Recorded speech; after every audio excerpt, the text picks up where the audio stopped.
షామీర్పేటలో అవినీతి అధికారిపై ఏసీబీ దాడి కలకలం రేపింది.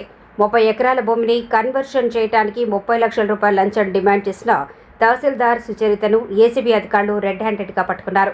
వివరాల్లోకి వెళ్తే భూమి కన్వర్షన్ కోసం బాధితులు షామీర్పేట తహసీల్దార్ సుచరితను సంప్రదించగా మొత్తం 30 లక్షల రూపాయలు ఇవ్వాల్సిందేనని ఆమె స్పష్టం చేసినట్లు సమాచారం. పూర్తి మొత్తం ఒకేసారి ఇవ్వలేమని చెప్పడంతో మొదటి విడతగా 2 లక్షల రూపాయలు ఇవ్వాలని ఒప్పందం కుదిరింది.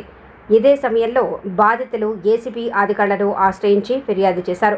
పక్కా ప్రణాళికతో ముందుకు వెళ్లిన ఏసీబీ అధికారులు 2 లక్షల రూపాయలు తీసుకునే సమయంలో ఆకస్మికంగా ఎంట్రీ ఇచ్చి సుచరితను రెడ్ హ్యాండెడ్గా పట్టుకున్నారు.